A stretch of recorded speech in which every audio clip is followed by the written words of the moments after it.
จนวิดีโอใช้งานได้ปกติใช้งานได้ปกติความร้อนปกติแอร์เย็นเพียงพอ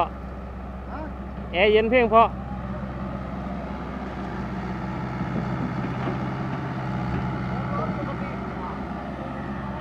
ไปพ่อเศร้าโลไปมันดันก็บอกเลยความร้อนปกติมันก็เป็นอย่างนี้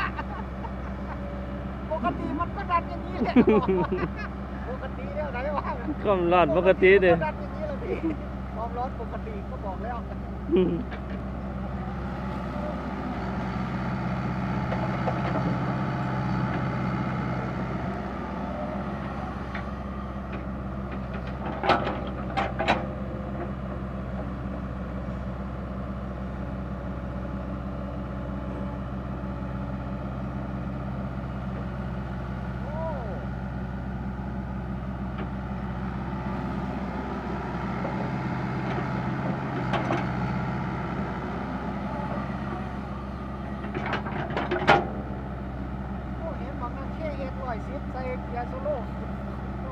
นี่ใส่เป็นยูทูบบ่ดันขึ้นเตยบ่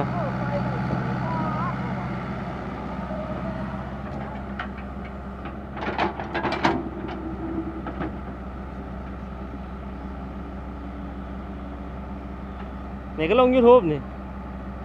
ไอ้เบิ่งเนี่ยเราได้ส้น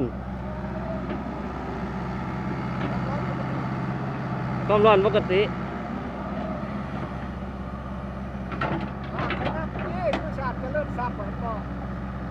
ไม่ได้ขึ้นนะมันถ่ายไปยูทูบมันก็ได้ค่าโฆษณา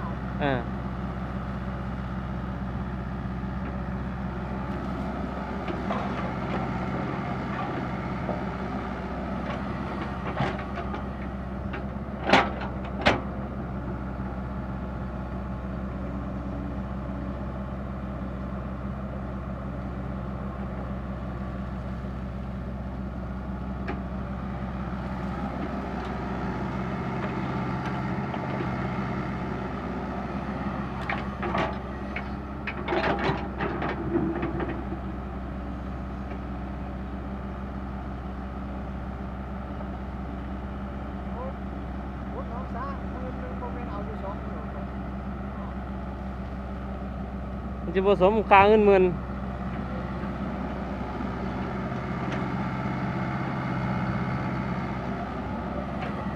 แล้วไว้หลายมันสิบ่จ่ายเด้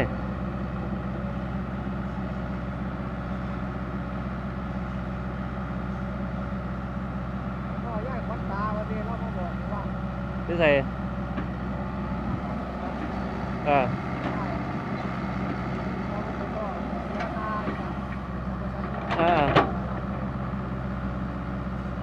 ก็เลยว่ามีงานบอกไอ้ส้นไว้ก็เลยว่า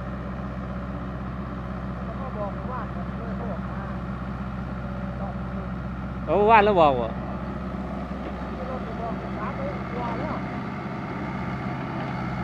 แล้วว่าย้ายบ่จักแล้วว่าถ้าจักโอ้ยแห้งได้ถมหลายเลยแล้วว่า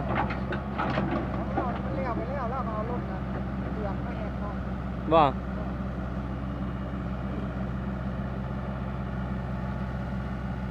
เราไปเสียร้านค้าเสียภาษีร้านค้าเราจะเสียแห้งเราก็เลยแหวมาเบิ่ง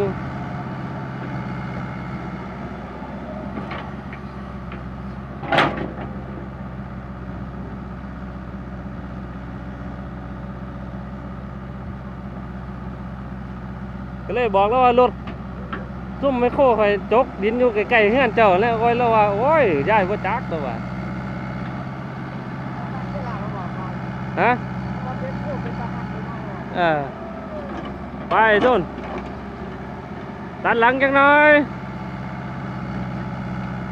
ส่งเลยเด้อส่งเลยเด้อ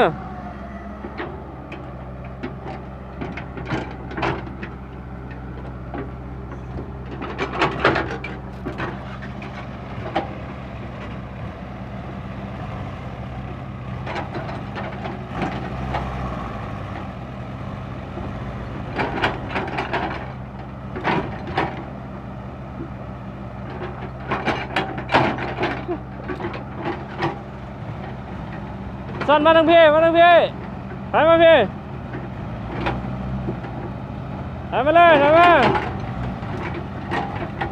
พ่อ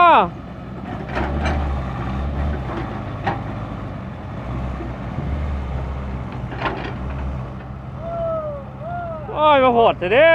แรง